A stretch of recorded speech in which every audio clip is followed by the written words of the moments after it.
ये है तुलसी, साथ में उनकी 13 साल की बेटी खड़ी है। पास बहू बेटा खड़े हैं। एक छोटे से घर का मंजर है जहाँ पर तुलसी अपनी बहू का बड़े ही प्यार से स्वागत कर रही है। आओ बहू, ये है हमारा छोटा सा घर और परिवार। तुम्हें यहाँ पर किसी भी चीज़ की कमी नहीं होगी। हाँ भाभी, और मैं हूँ आपकी प्यारी सी छोटी सी ननद खुशी। मैं आपके आने का बहुत इंतज़ार कर रही थी। पता है, कोई घर में मेरे साथ खेलने के लिए नहीं है ना, भैया भी काम पर चले जाते हैं। अब मैं और आप घर का काम भी करेंगे और खेलेंगे भी। हाँ हाँ, क्यों नहीं मेरी प्यारी ननद, हम काम भी करेंगे और हम मिलकर खेलेंगे भी। लेकिन घर के ज़्यादा काम मैं संभालूंगी, ठीक है? मेरी प्यारी ननद को जो भी चाहिए होगा, कुछ काम होगा तो अपनी भाभी से कह दे। घर की चौखट पर यूं बहू का स्वागत होता है, फिर सभी अंदर जाते हैं। भैया भाभी अपने कमरे में आराम करने के लिए चले जाते हैं और छोटी सी ननद खुशी के मारे अपनी माँ से बातें करती है। माँ, भाभी कितनी अच्छी है ना। मैंने सुना था भाभी अच्छी नहीं होती, लेकिन माँ मेरी भाभी तो कितनी अच्छी है। उन्होंने कहा है वो मेरे साथ खेलेंगी भी। खुशी के भाई का शादी का दिन गुजर जाता है, अगला दिन चढ़ता है। अब खुशी अपनी भाभी के साथ मिलकर घर के काम करने में मदद करती है। भाभी लीजिए, मैंने आपको सारी सब्जियां काट के दे दी हैं। अब आप अपनी पहली रसोई की रस्म कर लें। अरे वाह, मेरी छोटी सी ननद इतनी अच्छी है और इतनी समझदार गुनी। देखिए ना माँ जी, इसने कितने अच्छे से सारी सब्जियां काट के मुझे दे दी हैं। इस तरह सब हंसी खुशी बातें करते हैं। फिर बहू अपनी पहली रसोई की रस्म में मटर पनीर बनाती है और फिर दोनों नंद भाभी अच्छे से प्यार खुशी से एक दूसरे के साथ बैठकर बर्तन धोती हैं। खुशी मेरी प्यारी ननद, चलो बस बहुत काम हो गया, तुमने मेरी बहुत मदद कर दी। जाओ अब तुम जाके कुछ देर खेल लो, बाकी के घर के सारे काम मैं संभाल लूँगी। राधिका अपनी ननद के साथ इतनी बात कहती है, फिर खुशी जाके दूसरे बच्चों के साथ खेलने लगती है। राधिका घर की साफ सफाई करती है और उसके बाद बैठकर अपनी सास से बातें करती है। माँ जी, मैंने सारा काम कर लिया, खुशी ने भी मेरी बहुत मदद करवाई। लेकिन माँ जी, खुशी स्कूल क्यों नहीं गई? वो घर पर क्यों रहती है? अरे बेटा, खुशी स्कूल तब जाएगी ना जब स्कूल पढ़ती होगी। उसका तो मैंने दाखिला ही नहीं करवाया था। कुछ टाइम से मैं बीमार रहती थी, फिर घर के काम के लिए उसको स्कूल छुड़वा दिया। अब वो घर ही रहती है। माँ जी, आपने इस घर के कामों की वजह से ननद जी को स्कूल छुड़वाया। चलें, अब बस मैं आ गई हूँ ना, घर के अब सारे काम मैं संभाल लूँगी। आप ननद जी को वापस स्कूल दाखिल करवाइए और उनको स्कूल भेजिए, उनके पढ़ने लिखने की उम्र है। माँ जी, आप कल ही जाइए और खुशी का जाके दाखिला करवाएं। अब समय यूं ही गुजरता है। राधिका के अब 2 बच्चे थे और उसकी खुशी ननद भी बड़ी हो चुकी थी। सास अब इस दुनिया में नहीं रही थी। भाभी लाइए, मैं आपकी कुछ मदद कर देती हूँ। अरे नहीं नहीं, तुम आराम से अपनी पढ़ाई करो, साथ साथ बच्चों को भी देखो। मैं अपना काम कर लूँगी, तुम चिंता मत करो। और देखो, आज मैं तुम्हारी मनपसंद सब्ज़ी बना रही हूँ, बस तुम पढ़ाई कर लो, खाना पक रहा है। अच्छा तो माँ, आज आप फिर बुआ की पसंद का खाना बना रही हैं। माँ, आप बहुत गलत करती हैं, इस घर में ज़्यादातर बुआ की पसंद का खाना बनाती हैं। अरे मेरी बेटी, जब मैं इस घर में आई थी ना, तो तुम्हारी बुआ बहुत छोटी सी थी, इसलिए मुझे बहुत प्यारी है और मैं तुमसे भी तो उतना ही प्यार करती हूँ। अच्छा तो माँ, जब बुआ छोटी सी थी तो हमारे जितनी, तो तब आप इस घर में आई थी माँ। अच्छा, अब हम समझे कि इसीलिए आप बुआ से बहुत ज्यादा प्यार करती हैं।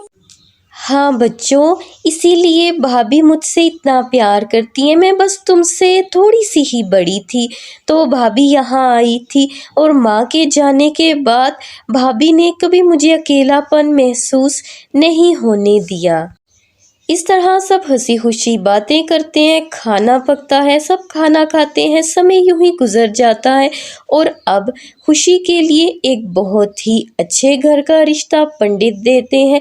सब हंसी खुशी बात करके रिश्ता तय करते हैं, और कुछ ही टाइम में खुशी की शादी एक बहुत ही अमीर घर में हो जाती है। और विदाई के समय पर भाभी, मेरा आपसे दूर जाने का बिल्कुल मन नहीं है। आपने हमेशा माँ बनकर मुझे पाला, मेरा ख्याल रखा। भाभी, इस घर की याद, इस घर को मैं कभी नहीं भूलूंगी। नंद को यूं रोते हुए देखकर अब राधिका भी भावुक हो जाती है और प्यार से उसके कंधे पर हाथ रखकर बात करती है। मेरी प्यारी ननंद, जाओ अपने घर और सदा खुश रहो, लेकिन इस घर के दरवाजे तुम्हारे लिए हमेशा खुले हैं। जाओ खुश रहो अपने घर। विदाई के बाद पूरा परिवार दुखी मन से घर में आ जाता है। माँ, बुआ चली गई है तो घर कितना सूना सूना लग रहा है ना। बुआ के साथ हम कितने मज़े करते थे, साथ खेलते पढ़ते खाना खाते थे। हाँ बच्चों, बस बहुत मन उदास है। पूछो मेरे दिल से क्या हालत है इस वक्त। बहुत छोटी सी थी खुशी जब मैं यहाँ आई थी, हर काम में मेरे साथ लगी रहती, साथ साथ रहती। पता नहीं अब मैं उसके बिना कैसे रहूँगी। राधिका, खुद को संभालो। ये तो जमाने की रीत है, हर लड़की को एक दिन विदा होकर ससुराल जाना होता है। तुम भी तो यहाँ आई थी और कल को हमने अपनी बेटी को भी भेजना है। चलो अच्छा, अब कुछ देर सब रेस्ट कर लो। इस तरह पूरा परिवार दुखी मन से सो जाता है। फिर अगला दिन चढ़ता है और बच्चे अपने पिता के साथ नाश्ता करके स्कूल के लिए जाते हैं और पिता अपने काम पर। अब सूरज जैसे ही काम पर जाता है तो आगे फैक्ट्री के सेठ ने कुछ मजदूरों को काम से निकाल दिया था, जिसमें के नाम सूरज का भी था। अरे माफ करना भाया, बस काम मंदा चल रहा है तो इसलिए कुछ मजदूरों को निकाल रहा हूँ। इस तरह फैक्ट्री का काम ठीक से नहीं चलता और कुछ मजदूर चले जाते हैं काम से, तो सूरज भी घर आकर सारी बात राधिका को बताता है। राधिका, मेरा ये काम नहीं रहा। अब मुझे चिंता सताई जा रही है कि क्या करूं। आगे दिवाली भी आएगी तो बच्चे तो कपड़े और खाने पीने की चीजें मांगेंगे। बात तो आपकी बिल्कुल ठीक है कि चलें, अच्छा ठीक है, आप दुखी मत होइए, कहीं और काम ढूंढने की कोशिश करें। मुझे ऊपर वाले पे पूरा भरोसा है, कोई काम मिल जाएगा। और दिवाली आने वाली तो है, लेकिन चलें कुछ ना कुछ करते हैं। आप दुखी मन हो, कुछ दिन का राशन है, मैं गुजारा करती हूँ और अभी खाना पका लेती हूँ। अब राधिका मिट्टी का चूल्हा हर बार की तरह अंदर ही रख कर खाना पकाने बैठती है, लेकिन दोनों पति पत्नी उदास थे क्योंकि दिवाली आने वाली थी। हर कोई शॉपिंग करता, साफ सफाइयाँ, घर की सजावट, रंगों को पेंट करता और बच्चे शॉपिंग करते, तो अपने बच्चों को उदास होना पड़ता। अरे चुटकी और बबलू, ये देखो, मेरी मम्मी ने हम दोनों को कितनी ज़्यादा शॉपिंग करवाई है।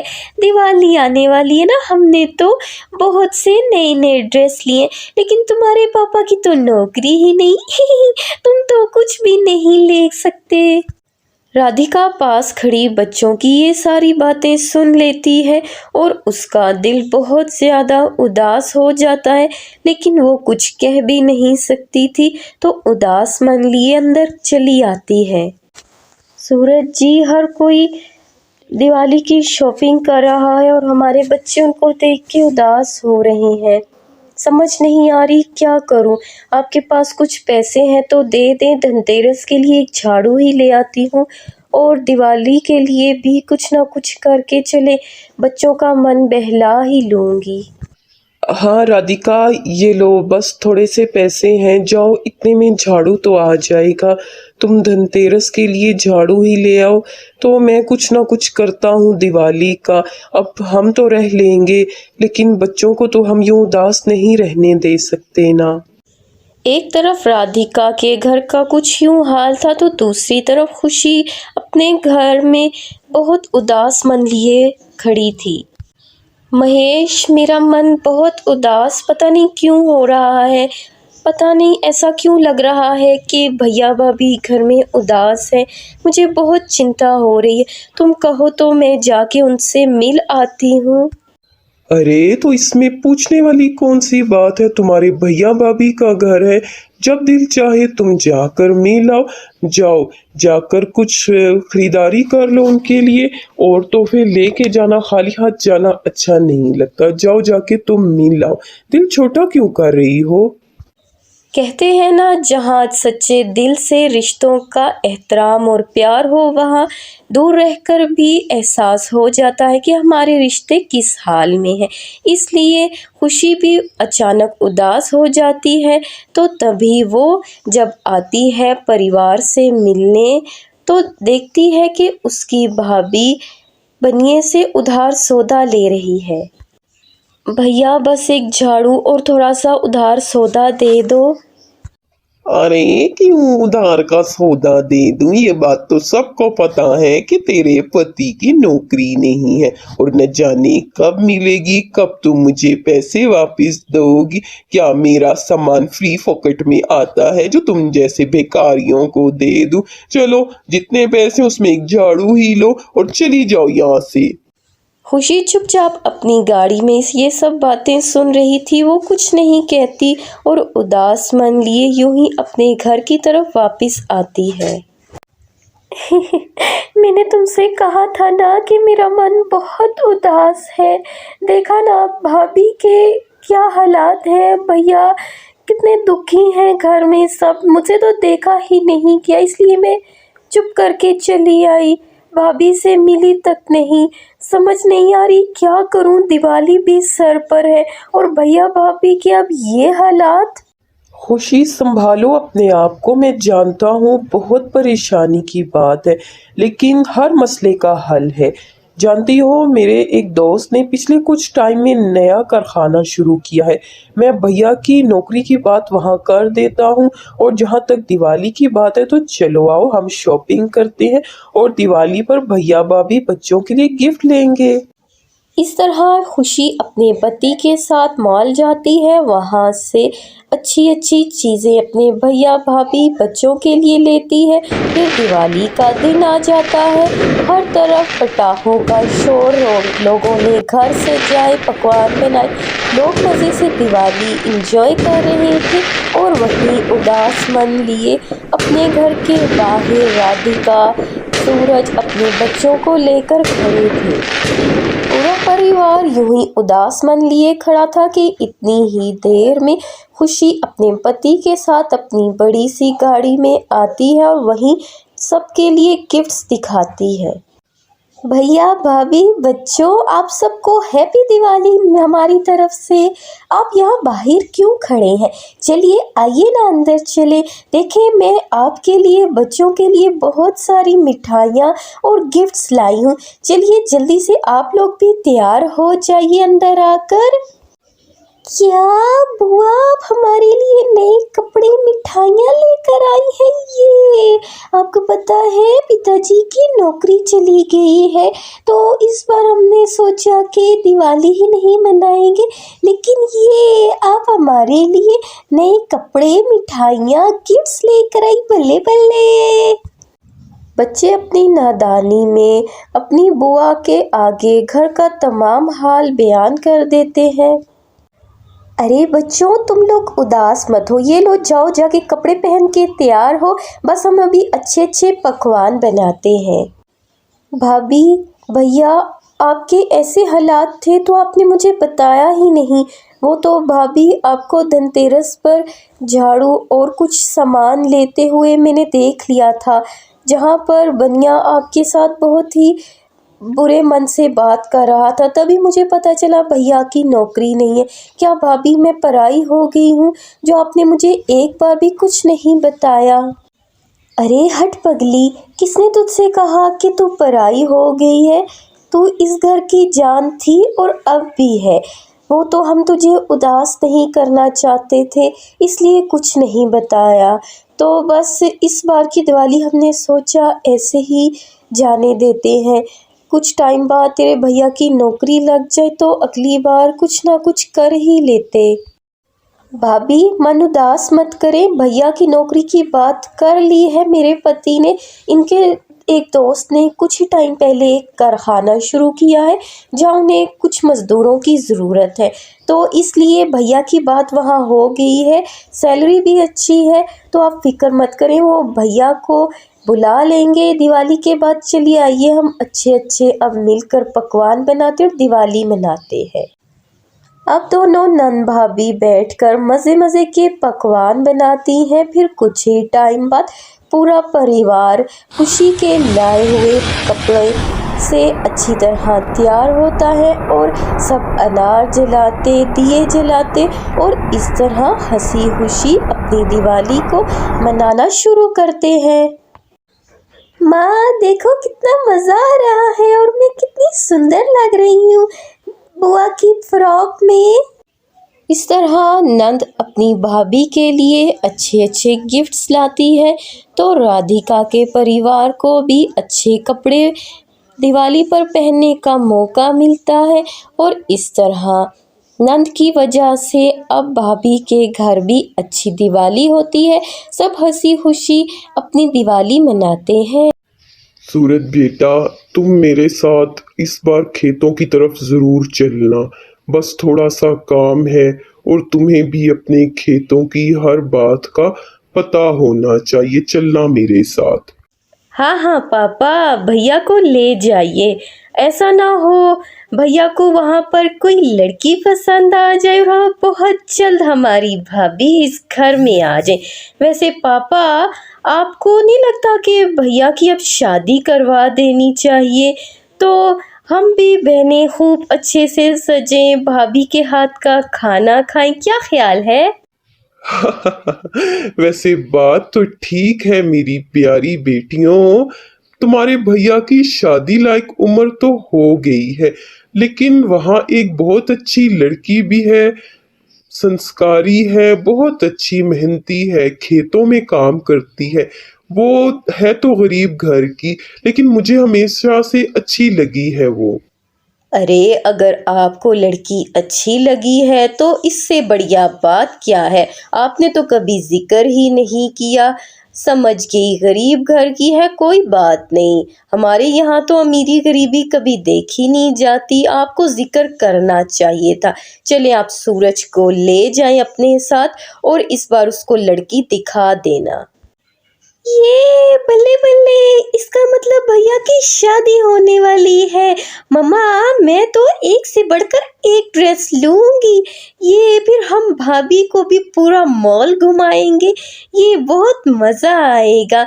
बाबा, आप जाएंगे तो खेतों का काम आपने बाद में करना है। पहले तो आपने भैया के लिए भाभी जो पसंद करके रखी है उनको ज़रूर दिखाएं। बस अब हमसे और इंतज़ार नहीं होता, हम भी तो अपनी भाभी के साथ रहना चाहते हैं, है ना? अरे बस बस, शादी मेरी है और एक्साइटेड तुम लोग हो रही हो। ये है सिंघानिया परिवार, जहाँ महेश सिंघानिया का एक बेटा और 4 बेटियां थी, जो बहुत ही मॉडर्न वेल ड्रेस पहने हुए खड़ी हैं। अमीर घर है, गांव में खेत अपने हैं, इसलिए ज़मींदार लोग भी हैं। तो यहाँ दूसरी तरफ उन्हीं की ज़मीनों में एक नंदिनी नाम की लड़की काम करती है, जो बहुत ही सुशील, गुणी और अच्छी लड़की है। अरे तुझे पता है नंदिनी, इस बार तो मेरी नंदों को मैंने सही मजा चखाया, बड़ी आई। मेरा जीना हराम करके रखा था। मैंने भी इस बार उनकी सही फटकार लगाई है। अब नहीं मेरे घर में आएंगी। जब देखो मुंह उठा के हमारे भाई का घर है आ जाती है। ये नंदे बहुत बुरी है। क्या सच में काकी नंदे इतनी बुरी होती हैं? मुझे तो अब शादी के नाम से ही डर लग रहा है। अगर मेरी नंदे भी ऐसी ही बुरी हुई तो ना बाबा ना, मैं तो ऐसा करूँगी, किसी ऐसे घर में शादी करूँगी जहाँ पर नंदे ही ना हो। नंदिनी की माँ जो के पास खड़ी काम कर रही थी, वो नंदिनी की बातें सुनकर गुस्से से खड़ी हो जाती है। अंकिता बहन, तुम अपनी बातें बंद करो और नंदिनी तू चल मेरे साथ अब। तुलसी अपनी बेटी नंदिनी को गुस्से से वहां से लेकर चली जाती है। नंदिनी, तू क्या हर वक्त इस अंकिता के साथ बातें करती रहती है और ये क्या तुझे उल्टी पट्टियां पढ़ाती है और तू उसकी बातों में आके कहती है शादी नहीं करूँगी। चल मेरे साथ घर, अब काम बहुत हो गया, घर चलो। माँ, लेकिन आपने उनकी बातें सुनी ना? ये नंदें कितनी बुरी होती हैं, देखें ना। वो भी हर वक्त अपनी नंदों की बुराई करती हैं। उनकी नंदों ने उनका जीना हराम करके रखा है। लेकिन माँ, इसीलिए मुझे शादी के नाम से अब डर लगने लगा है। माँ, फालतू की बातें मत किया कर और आगे से मैं तुझे इस अंकिता के साथ ना देखूं। तू यहाँ काम करने आती है तो काम किया कर। अब चुपचाप चल मेरे साथ, सारा काम हो गया, घर चल के मैं थोड़ा आराम करूँगी। तू इतनी देर में खाना पका देना। तुलसी अपनी बेटी नंदिनी को खूब फटकार लगाती है और उसके बाद दोनों माँ बेटी घर जाती हैं। अब नंदिनी घर आती है। माँ चारपाई पर कुछ देर आराम करती है और नंदिनी मिट्टी के चूल्हे के पास बैठकर खाना पकाती है। फिर खाना बनने के बाद दोनों माँ बेटी बैठकर खाना खाती हैं, कुछ देर बात करती हैं, फिर दोनों माँ बेटी सो जाती हैं। उनकी ज़िंदगी यूं ही गुजर रही थी। अब जैसे ही अगला दिन चढ़ता है तो शहर की भीड़ भाड़ से होते हुए सूरज अपने पिता के साथ खेतों की तरफ आता है। ये देखो सूरज बेटे, इस तरफ के खेत तो इस बार बहुत अच्छे रहे हैं। सभी हमने जो काम करने के लिए रखे हुए हैं, यहाँ मजदूर तो बहुत अच्छा काम करते हैं, तो इसलिए देखो यहाँ की जमीनें बहुत हरी भरी हैं। सही कहा पिताजी, काफी अच्छे से इस बार तो खेत में फसल उगी है, काम बहुत अच्छे से चल रहा है। पिताजी, मैंने इस साइड के खेत तो देख लिए, मैं जरा आगे से खेत देख के आता हूँ। इतना कहने के बाद सूरज आगे की तरफ चला जाता है। जब वो आगे जाता है तो देखता है कि नंदिनी खड़ी है। काका, आप थोड़ी देर बैठ जाइए, आप थक गए होंगे, मैं जानती हूँ आप थक गए हैं, लेकिन हम गरीबों की ज़िंदगी तो ऐसी है, हम मेहनत मजदूरी करे बिना रह भी नहीं सकते। आप बैठ जाइए, आपका बाकी का काम मैं कर देती हूँ। नंदिनी उस बूढ़े व्यक्ति के हिस्से का काम भी करती है। वो बैठा आराम करता है। पास सूरज खड़ा ये सब देख रहा था। लीजिए काका, आपके हिस्से का भी काम मैंने कर दिया है, आप क्यों थकते हैं? आप मुझे बुला लिया करें। अच्छा, अब मैं चलती हूँ। इतना कहने के बाद नंदिनी वहाँ से चली जाती है। सूरज को अच्छा लगता है कि नंदिनी लोगों की मदद करती है। फिर आगे जाकर, अरे राधिका बहन, देखा तुम्हारा मुन्ना मेरे पास आते ही चुप हो गया। हाँ, बस क्या करूँ, एक तेरा ही मुझे इस खेतों में आसरा है। तू थोड़ी देर इसको बहला लेती है तो मेरे लिए काम करना आसान हो जाता है। बस तू बहुत अच्छी है। सूरज पास खड़ा सारा मंजर देख रहा था। वो देखता है कि नंदिनी हर जगह लोगों की मदद करती है। जब नंदिनी की नज़र सूरज पर, तब नंदिनी सूरज के पास आती है और बात करती है। अरे बाबूजी, आप काफ़ी देर से यहाँ खड़े हैं, कुछ काम है आपको? नंदिनी अभी सूरज के साथ बात कर ही रही थी कि उसके पिता भी वहाँ आ जाते हैं। अरे बाबूजी, आइए आइए। ये बाबूजी काफ़ी देर से यहाँ खड़े हैं, तो मुझे लगा इनको कोई काम होगा, तो मैं इनसे बात करने लगी। शायद ये हमारे खेतों में ये भी काम करने आए हैं, तो बाबूजी इनसे कुछ पूछ लें। हाँ हाँ सूरज मेरे बेटे, तुम्हें यहाँ पर नौकरी चाहिए तो अच्छा, चलो कर लो नौकरी। क्या काम कर सकते हो तो जरा बताओ मुझे। क्या बाबूजी ये आपके बेटे हैं? ओह, माफ़ कीजिएगा, मुझे पता नहीं था कि ये आपके बेटे हैं और मैं इन्हीं से काम की बात करने लगी। बाबूजी, आपका जो भी नाम है मुझे माफ़ कीजिएगा, मुझे नहीं पता था कि आप बड़े साहब के बेटे हैं, तो बस मैं इसलिए ऐसा बोलने लगी। कोई गलती हो गई हो तो मुझे माफ़ कर दीजिएगा, नाराज़ मत होइएगा। अरे नहीं नहीं, कैसी बातें कर रही हो। मुझे कुछ भी बुरा नहीं लगा, तुमने कुछ ऐसा कहा ही नहीं। कोई बात नहीं, तुम फिक्र मत करो अब। अरे वाह बड़े साहब, आपके बेटे तो आपकी तरह ही बहुत अच्छे हैं। अच्छा साहब, मेरा काम तो हो गया है खेत का, मैं घर चलती हूँ। माँ भी थक गई होंगी, घर जाके खाना पकाना है, मैं अब चलती हूँ। इतना कहने के बाद नंदिनी वहाँ से चली जाती है और नंदिनी के जाने के बाद तो साहबजादे, क्या ख्याल है इस लड़की के बारे में, कैसी लगी आपको? ये वही लड़की है जिसके बारे में मैंने घर में आपसे बात की थी। नंदनी नाम है इसका। देखा कितनी अच्छी, सुशील और गुणी लड़की है। आपकी अगर हाँ है तो बता दीजिए हमें। वो पिताजी, जैसे आपकी और माँ की मर्जी। देख लें, लड़की तो काफी बेहतर है। तो बस अच्छी है, मैंने देखा है, लोगों की मदद भी करती है। गरीब है, मुझे इस बात से कोई मसला नहीं। सिंघानिया अपने बेटे की बात सुनकर खुश हो जाता है और यही खुशखबरी फिर वो फ़ोन पर अपने घर पर सबको सुनाता है।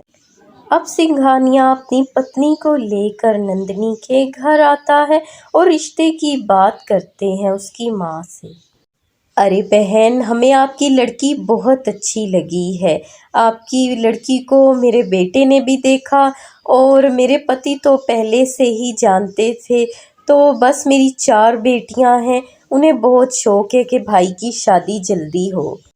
हाँ हाँ, ठीक कहा बहन आपने। बहनों के तो अरमान होते हैं कि उनकी भाई की शादी जल्दी हो। मुझे इस शादी से कोई आपत्ति नहीं, आप कोई अच्छा मुहूर्त जल्दी ही देख लें। इस तरह दोनों परिवारों में शादी की बात होती है, लड़की को चुन्नी चढ़ाई जाती है, फिर रस्म करके वो लोग वहाँ से चले जाते हैं। उनके जाने के बाद माँ, आपने मेरी शादी तय कर दी। माँ, उनके घर में 4-4 बेटियां हैं उनकी, आपने सुना नहीं? मतलब मेरी 4 नंदें। माँ, मैं 4-4 नंदों के साथ कैसे गुजारा करूँगी, मुझे डर लगता है। तू चुप कर, मुझे पता है ये तेरा डर किसकी जुबान बोल रहा है। खबरदार जो तूने रिश्ते से मना किया, नहीं तो तू मेरा मरा मुंह देखेगी। इतने बड़े घर का रिश्ता खुद चल कर आया है, और क्या तुझे चाहिए? खबरदार रिश्ते से इनकार किया। माँ की डांट खाने के बाद नंदिनी चुप होती है। समय गुजरता है, फिर अपने बड़े से ससुराल में नंदिनी ब्याह कर आ जाती है, जहाँ उसकी चारों नंदें बहुत ही मॉडर्न ड्रेस पहनकर खड़ी होती हैं। वेलकम भाभी, आपका स्वागत है हमारे इस प्यारे से घर में। वैसे भाभी, आप भी बहुत सुंदर हैं। तो हम आपकी 4 नंदे हैं, कैसी लगी आपको नंदे और ये घर? अरे भाभी, आप इसकी बातों का बुरा मत मनाइएगा। ये घर में छोटी है ना, तो बहुत बोलती है। मैं आपकी बड़ी नंद हूँ और बस हम चारों ही आपकी नंदें हैं। आपको इस घर में कोई मसला नहीं होगा, आपको बहुत प्यार दिया जाएगा। आप हमारी इकलौती प्यारी भाभी हैं। हाँ हाँ, तुम चारों डाइनों के होते हुए कोई मसला ना हो। मैं बाद में देख लूंगा तुम सबको। मेरी पत्नी को भी परेशान मत करो। रस्म होने दो, हम लोग बहुत ज्यादा थक गए। चलो चुप करो अब तुम चारों। अरे नंदिनी बेटा, तुम भी सोच रही होगी ये मेरे बच्चे कैसे हैं, ये यूं ही बस हंसते खेलते रहते हैं। तुम फिक्र मत करो, तुम थक गई होगी। चलो बेटियों, भाभी को जल्दी से उनका प्यारा सा कमरा दिखा दो। तुम्हारी भाभी थक गई हैं, अब जाके कुछ देर कमरे में आराम करें। चौखट पर सब यूं ही हंसी मजाक करते हैं। फिर चारों नंदे अपनी भाभी को उनके कमरे में लेकर आती हैं। भाभी, कैसा लगा आपको अपना रूम? देखिए, ये हम चारों नंदों ने अपने हाथों से सजाया है। बिल्कुल असली गुलाब के फूल है। आई होप आपको आपका ये कमरा बहुत सुंदर लग रहा होगा। तो कैसा है ये प्यारा कमरा? जी जी भाभी, इसने बिल्कुल ठीक कहा। कमरा हमने खुद डेकोरेट किया है। तो आप भी थक गई होंगी। अच्छा भाभी, आपको किसी भी चीज़ की ज़रूरत हो तो बिला झिझक हम चारों से किसी से भी कह सकती हैं। अब हम चलती हैं, अब आप आराम कर लें। चारों बहनें इसी तरह भाभी के साथ बात करती हैं, फिर उनको कमरे में छोड़कर चली जाती हैं। क्या कह सकती हूँ, मेरी चारों नंदें दिखने में तो अच्छी लग रही हैं, बात भी अच्छे से करती हैं। अब समझ नहीं आ रही ये अच्छी हैं या अच्छेपन का नाटक कर रही हैं। मैं तो बहुत ज़्यादा इनको लेके परेशान हूँ। अब अगला दिन चढ़ता है। सभी हॉल में बैठे होते हैं, जहाँ नंदिनी एक साधारण सी साड़ी पहनकर आती है। अरे नंदिनी बहू, ये क्या तुमने इतनी हल्की सी साड़ी पहन रखी है? आज तो तुम्हारी पहली रसोई की रस्म है, तो बेटा जाओ और जाकर कोई अच्छी सी साड़ी पहन लो फिर। माँ जी, मेरे पास ऐसी ही साड़ियाँ हैं, आप जानती हैं ना, माँ गरीब है तो उन्होंने मुझे कोई भारी काम वाली साड़ी नहीं दी, बस ऐसी ही हल्की फुल्की साड़ियाँ हैं मेरे पास। अच्छा अच्छा बेटा, परेशान मत हो, ये मेरी बेटियां हैं ना, ये तुम्हें अभी मॉल लेके जाएंगी, फिर तुम अपनी पसंद से बढ़िया बढ़िया साड़ियाँ और चीज़ें ले आओ। माँ जी, ये मॉल क्या होता है? मैं तो इसका नाम ही पहली बार सुन रही हूँ। ये कौन सी जगह है जो आप कह रही हैं? अरे भाभी, आपने मॉल की नहीं सुना? तो कोई बात नहीं भाभी, हम चारों हैं ना, हम आपको मॉल घुमा देंगे। आप एक बार चलिए, ऐसी ऐसी चीज़ आपको दिखाएंगे कि आप देखती रह जाएंगी, और आपकी पहली रसोई की रस्म शाम को हो जाएगी। आप फिक्र मत करें, दीदी यहाँ घर पर माँ के साथ रहकर काम और खाना पीना संभाल लेंगी। तो आप हम तीनों के साथ जल्दी से तैयार होकर मॉल चलिए। हाँ हाँ भाभी, सोनी ठीक कह रही है। आप जाइए अपनी तीनों नंदों के साथ, मैं और माँ घर रहकर घर का काम और फिलहाल खाना पीना संभाल लेते हैं। आप अपनी पहली रसोई की रस्म शाम को कर लेना, पहले आप अच्छे से अपने लिए शॉपिंग कर लें। इस तरह बड़ी नंद घर में रहती है और छोटी तीनों नंदें अपनी भाभी को पहली बार मॉल घुमाती हैं, जहां पर मॉल में आने के बाद कोई नंद अच्छी अच्छी ज्वेलरी भाभी को दिखाती है, कोई उसको अच्छे अच्छे ब्रांडेड शूज़, सैंडल्स और कोई अच्छे बढ़िया कपड़े दिलाती है। इस तरह नंदिनी पहली बार पूरा मॉल घूमती है। सोनिया दीदी, मुझे बहुत भूख लग रही है। आप इतनी देर से मॉल में घूम रही हैं, तो आपने कुछ खिलाया नहीं। चलिए ना, भाभी भी थक गई, उनकी शॉपिंग भी हो गई है। चलिए ना, आप कुछ खाने चलते हैं। छोटी नंद चांदनी को भूख लगी थी, फिर सभी कुछ देर कैफ़े में खाना पीना करते हैं और उसके बाद अरे भाभी, सब कुछ तो हो गया है, आपकी शॉपिंग भी होगी, लेकिन अभी कुछ कमी है। आपको पार्लर ले जाना है, जहां आपका अच्छा सा हेयर स्टाइल और स्किन केयर हो। तो चलिए पार्लर अब। इतना कहने के बाद सोनिया अपनी भाभी को एक अच्छे से पार्लर लेकर जाती है, जहां पर उसका ट्रीटमेंट होता है और कुछ ही देर बाद वो बहुत सुंदर लगती है। ओ माय गॉड भाभी, आप इतनी सुंदर लग रही है सिर्फ एक हेयर स्टाइल चेंज करने से। वाह, आज तो सब घर में आपको बस देखते ही रह जाएंगे, देखना। तीनों नंद भाभी को शॉपिंग और मेकओवर करवाने के बाद घर चली जाती हैं। जब वो लोग घर आते हैं तो घर में सभी नंदनी को देखकर अब तो हैरान ही रह जाते हैं। अरे नंदिनी, ये तुम हो? ओए मेरी बहनों, ये किसी और को तो नहीं उठा कर ले आई हो? ये इतनी सुंदर लड़की कौन है? सच में नंदिनी, तुम बहुत अच्छी लग रही हो इस हेयर स्टाइल में, और तुम्हारे कपड़े भी बहुत अच्छे हैं। हाँ हाँ, तो मेरी बहू किसी से कम है। मेरी बहू सिर्फ हेयर स्टाइल और अच्छे कपड़े पहनने से नहीं सुंदर लग रही है, मेरी बहू तो मन से भी बहुत सुंदर है। चलो अब तो पहली रसोई की रस्म करें। माँ, पहली रसोई की रस्म तो हो जाएगी, but this is not fair. हम तीनों नंदों ने इतनी मेहनत की, तो आपने हमें तो कोई क्रेडिट नहीं दिया। माँ, ये बहुत गलत है। खैर चलिए भाभी, जल्दी से बढ़िया सा खाना बनाएं। इस तरह सब हंसी मजाक करते हैं। बहू का बदला रूप सबको बहुत पसंद आता है। फिर नंदनी पहली रसोई का खाना बनाती है और पूरे अपने ससुराल को बढ़िया से पकवान बनाकर खिलाती है जो उनको बहुत पसंद आते हैं। सूरज, बहू की पहली रसोई की रस्म तो हो गई है, तो अब बेटा ऐसा करो ना, तुम बहू की पग फेरे की रस्म भी करवा लो। कोई अच्छा सा ड्रेस बहू से कहो पहन कर तैयार हो जाए और तुम बहू को अपने साथ ले जाओ उसके मैके। इतना कहने के बाद फिर शहर से होते हुए नंदनी और सूरज गांव की तरफ आते हैं। अरे तू मेरी बच्ची, तू कितनी सुंदर लग रही है। अच्छा किया आ गई रस्म के लिए। माँ तेरी बहुत याद कर रही थी तुझे। आजा दामाद जी, आप भी अंदर आइए और बैठिए। माँ जी, मैं जरा खेतों की तरफ जा रहा हूँ, कुछ वहां से देखभाल कर रहा हूँ, तो मैं शाम में आपकी तरफ ही आऊंगा। फिर हम अच्छे से बैठकर खाना खाएंगे और बातें करेंगे। दामाद वहां से चला जाता है, मगर तुलसी अपनी पुरानी सी चारपाई पर बैठकर ही नंदनी से बातें करती है। बेटा, दिल खुश हो गया तुझे देखकर, तू तो बिल्कुल बदल गई है। और सुना, उस बड़े से घर में तू खुश तो है ना?